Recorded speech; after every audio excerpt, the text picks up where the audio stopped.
it will be treated as the part of the proceedings. Thank you. Shri Arvind Sawant ji. आदरणीय chairman sir, बहुत बहुत बधाई, धन्यवाद देता हूं। महामहिम राष्ट्रपति जी के अभिभाषण पर जो अभिनंदन प्रस्ताव रखा है उस पर मैं कुछ मेरे विचार व्यक्त करना चाहता हूं। महामहिम राष्ट्रपति जी ने कहा कि भारत की सभ्यता और संस्कृति नीतियों पर सार्थक संवाद होना चाहिए। अब जब मैं पढ़ रहा था तो मुझे लगा नीतियाँ सही हैं या नहीं है, सार्थक संवाद हो रहा है कि नहीं हो रहा है, इसके ऊपर हम आत्मपरीक्षण करें तो लगेगा कि सभ्यता आज इतनी नीचे गिरावट हुई। कल महाराष्ट्र में एक विधायक ने पुलिस थाने में जाकर दूसरे उनके पार्टी के दूसरे आदमी पर गोली चलाई। ये हमारी संस्कृति का हनन हो रहा है। संस्कृति की बात करें, सभ्यता की बात करें तो मणिपुर में जो कुछ हुआ वो देश के लिए कलंकित करने वाली बात हुई है और आज भी मणिपुर शांत नहीं है। इसका उनके वक्तव्य में कहीं परामर्श नहीं हुआ, उसका मैं खेद प्रकट करता हूं। उन्होंने कहा कि भारत 5G की तरफ जा रहा है। मुझे दुख हो रहा है कि 2014 में जब आए, हम तो गठबंधन से आए हुए हैं, उस वक्त 2G 3G स्कैम की बहुत बड़ी बात होती रहती थी, लेकिन उसके बाद में आज जिनके ऊपर इल्जाम लगे वो सभी चुनकर आए, उसका क्या हुआ पता नहीं, सब भ्रम पैदा करना। और आज क्या हुआ है, भारत संचार निगम, महानगर टेलीफोन निगम ध्वस्त हुआ। 10 वर्ष में हमारी सरकार उन दो कंपनियों को उभर कर आगे लेके नहीं आई। ये हमारी असफलता है। सर, किसानों के बारे में भी आपने कहा, किसानों के कानून की बात याद होगी आपको। वो किसानों के कानून आदरणीय प्रधानमंत्री जी को देश की क्षमा मांगकर वापस लेने पड़े। न भूलना, उसमें 700 किसानों की मृत्यु हुई। कौन जिम्मेदार था इसके लिए, ये भी सोचने की बात है। फिर आइए नारी शक्ति आरक्षण, उसके नारी शक्ति वंदन। उन्होंने कहा कि मैं पहली बार संबोधित कर रहा हूं, वही नारी शक्ति का वंदन सोच लो कि पहली बार क्यों आना पड़ा, उसके पहले क्यों ना आने, किसने रोका था, ये भी तो आपको सोचना पड़ेगा। सर, खिलाड़ियों के जो अपमान हुए वो भी भूलना नहीं है, नारी शक्ति, और मणिपुर भी भूलना नहीं है। अब उन्होंने उसके बाद में कहा कि राम मंदिर के निर्माण, बहुत खुश हूं सर, बहुत खुश हूं, क्योंकि वंदनीय हिंदू हृदय सम्राट शिवसेना प्रमुख बाला साहेब ठाकरे, उन्होंने इस राम मंदिर के लिए बहुत बड़ा आंदोलन छेड़ा, आग्रह किया।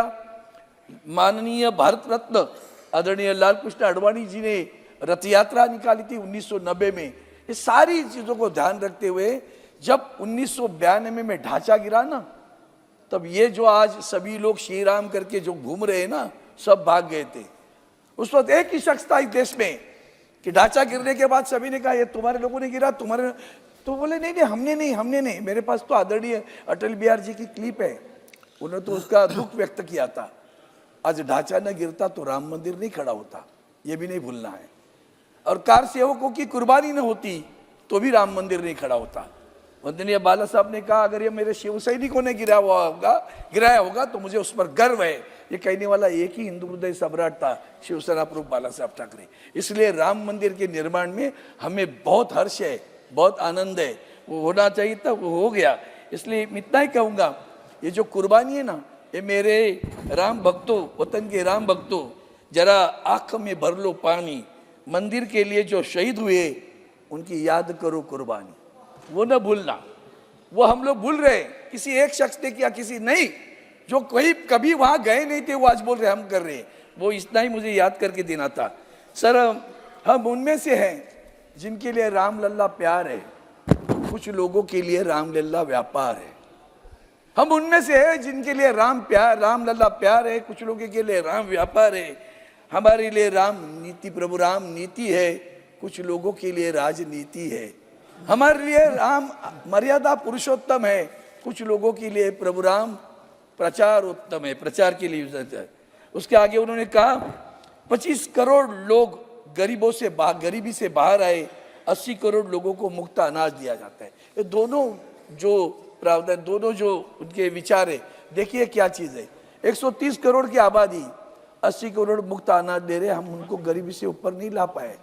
अब ये 80 और 25 पकड़ो तो 105 करोड़ गए, बाकी क्या कर रहे हैं? तो ये मेरा आपसे सवाल है। आपने स्टार्टअप की बात करी, पे टाइम का क्या हुआ? पे टाइम की बैंक आज उसके ऊपर बंदी लगाई है रिजर्व बैंक ने। Ease of doing business GST में सब कॉन्ट्रैक्टर का एक क्लॉज है, मैं कल वो उसमें बोलने वाला था लेकिन आज बोल देता हूँ कि भाई सब कॉन्ट्रैक्टर के क्लॉज पे उसको बहुत तकलीफ हो रही है, वो उसको जीएसटी भरने के बाद भी उसको जुर्माना भरना पड़ रहा है। एनसीएलटी के कारोबार पर ध्यान देना पड़ेगा। महोदय, आज बेरोजगारी इतनी बड़ी, आपने तो देखा है, जेट एयरवेज बंद हुआ, किंगफिशर बंद हुआ, गो एयर बंद हुआ। आपको पता है एनसीएलटी में लोगों का देय रकम 70 लाख तक गई। एनसीएलटी कहती 23,500 ले लो और पीछे ले लो, और हमारी बैंक हाँ कहती है। हमने लड़ा, सुप्रीम कोर्ट तक गए, अभी उनको पीएफ का पैसा अभी तक दिया नहीं, लेकिन वो सुप्रीम कोर्ट ने उसके ऊपर न्याय दिया। आपको पता है सर, एक कंपनी, जिस कंपनी घाटे में गई, अपने लाडले एक उद्योगपति के छोटे भाई की कंपनी है, कितना घाटा हुआ सर? 46,500 करोड़, 46,500 करोड़ का घाटा। कंपनी गई एनसीएलटी में लिक्विडेशन के बाद। एनसीएलटी ने क्या कहा? यह कंपनी हम बेच देंगे 4,500 करोड़ में। 46,500 करोड़ कर्जा है, एनसीएलटी करती है 4,500 करोड़। बैंक हाँ कहती है, बैंक हाँ कहती है, 4,500 बड़े भाई खरीद लेते हैं। अब सोच लो कहाँ हम जा रहे हैं। यही तो दुर्भाग्य है, क्योंकि छोटे बच्चों को पता नहीं चलता, गरीब लोगों को मालूम है। Centre for monitoring Indian economy ने बेरोजगारी का 7% से 10%, 10.8% बेरोजगारी बढ़ी। ग्रामीण में भी 6.2% से 10% बेरोजगारी बढ़ी। और हमने कानून लाए लेबर के लिए, रोजगारों के लिए, उसमें ना तो सामाजिक सुरक्षा ना तो कानूनन सुरक्षा है।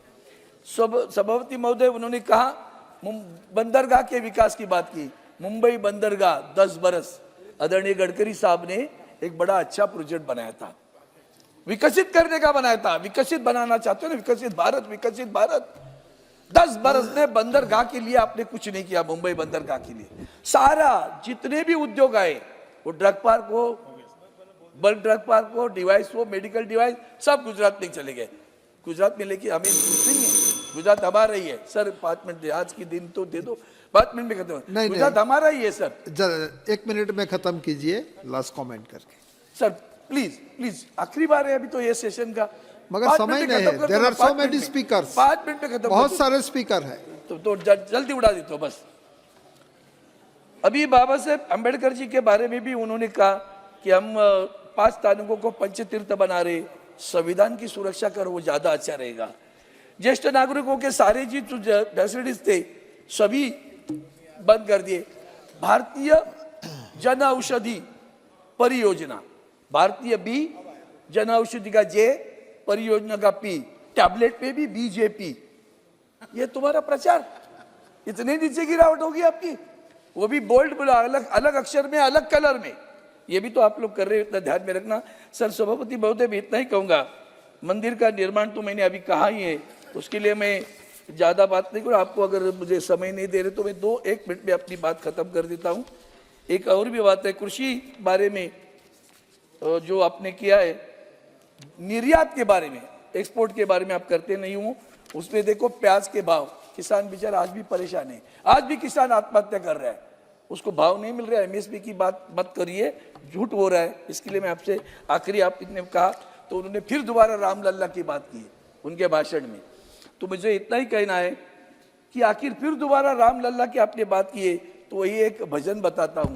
हे रामचंद्र कहे गए सिया से, ऐसा कलियुग आएगा, हंस चुभेगा दाना दुनका, कौवा मोती खाएगा। बहुत बहुत धन्यवाद सर। एक सेकंड, 1 मिनट में एक वाक्य और पूरा करे दो। और इसलिए मैं यही अपेक्षा करता हूं राम मंदिर से, राम राज्य की कल्पना करो, राम राज्य आना चाहिए। अगर राम राज्य आया तो आदरणीय मोदी जी से को सबको, सब लोग के सर पे चढ़ेंगे, लेकिन राम राज्य नहीं चल रहा है, ईडी सीबीआई बीबीआई का राज्य चल रहा है। इसके लिए मैं इतना ही कहता हूँ, देखो वो दीवानो, तुम ये काम ना करो, राम का नाम बदनाम न करो। जय हिंद। बहुत बहुत धन्यवाद।